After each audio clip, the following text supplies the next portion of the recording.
Raleigh the science guy. Raleigh the science guy. Raleigh the science guy. Science rules.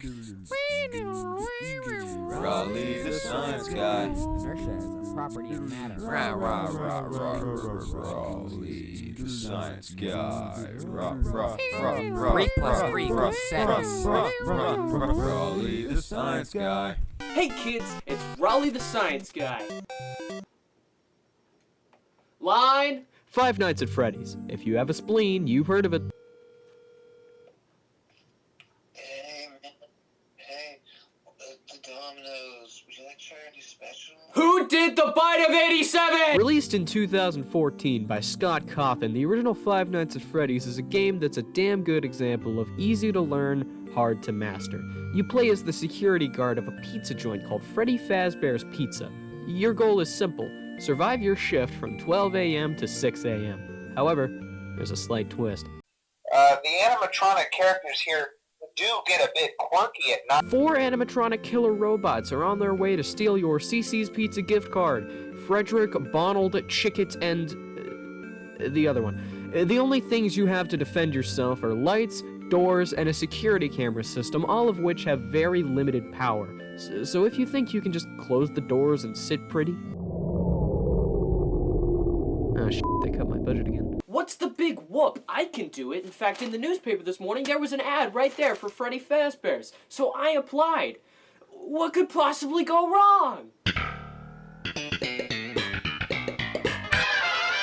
Alright, well, this is where I was told to go. Stole this uniform from Spirit Halloween, but this just seems like a high school art classroom. Oh boy, that must be for me! So...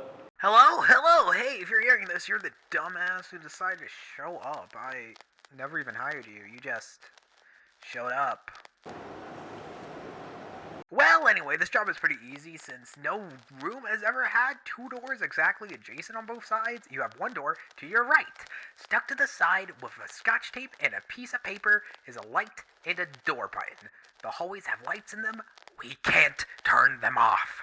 So you're out of luck there. There is a door button, however, drops a heavy-ass metal door perfectly vertically downwards. So make sure you're not in its path. What was that last part? Anyway, that's about it. Make sure to pay your taxes. And to pass the time, I recommend making a video essay on the very first Five Nights at Freddy's game, released in 2014 and in the Five Nights at Freddy's Core Collection on Nintendo Switch. What was that last part? For a game with as simple of a premise as FNAF, you wouldn't expect it to become so big so fast like it did.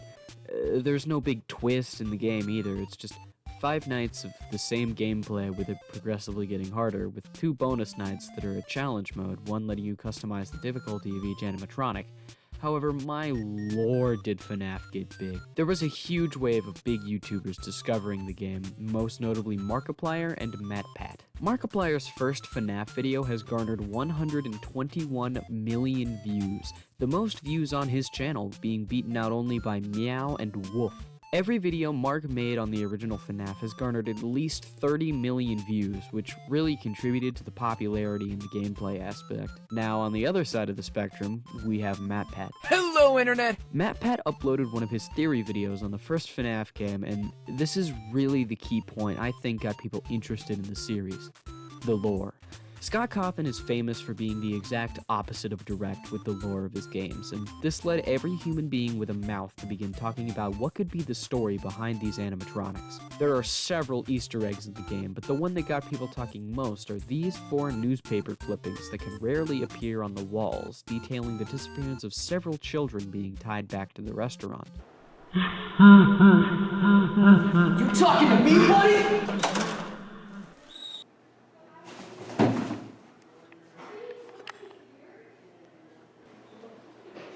However, while Markiplier and MatPat are obviously faithful to the game itself, there are fans who certainly weren't. Freddy. Yes, my love?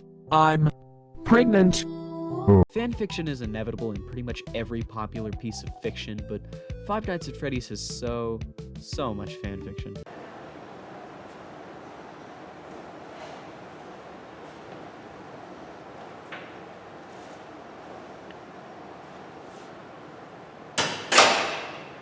All of these combined shot the franchise to the moon. Everybody was talking about Five Nights at Freddy's from 2014 to 2015. And what's the next step for a franchise that has gained sudden popularity? That's right, merchandise! By God, if you name a tangible item in the universe, there's probably a Five Nights at Freddy's variant. Shirts, pants, hats, jackets, socks, shoes, lanyards, plushes, action figures, posters, bed sheets, phone cases, backpacks, wallets, cups, plates, books, Halloween costumes, earrings, sunglasses, pillow pets, shot glasses, a movie, a Hello, have you heard about Raid Shadow Legends? Now you may notice that most of this merchandise seems catered towards more young children rather than adults. Well, despite the target audience obviously being older, the game was mostly picked up and obsessed over by elementary-aged children. That's right, an indie horror game about killer animatronic robots and the kidnapping of small children was discovered by and a huge thing in children. Children with unsupervised internet access who can go onto YouTube and watch hours upon hours of source filmmaker content with Five Nights at Freddy's characters making out. How do I know this? I was one of them. Well, you know that picture online of the Freddy Fazbear's pizza? It's Photoshop.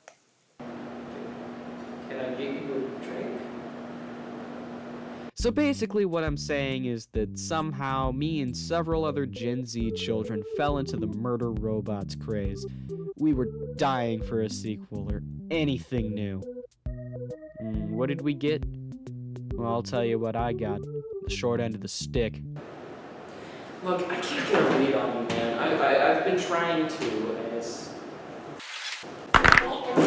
Zoinks! Look, man, we can talk about this! We can talk about this!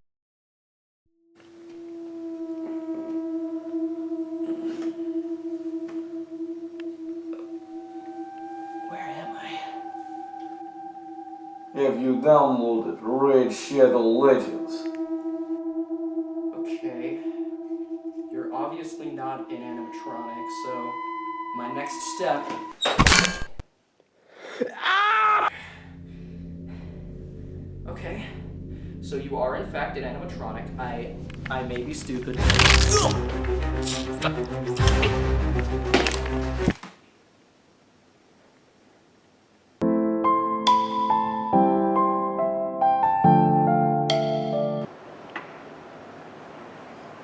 When do I go?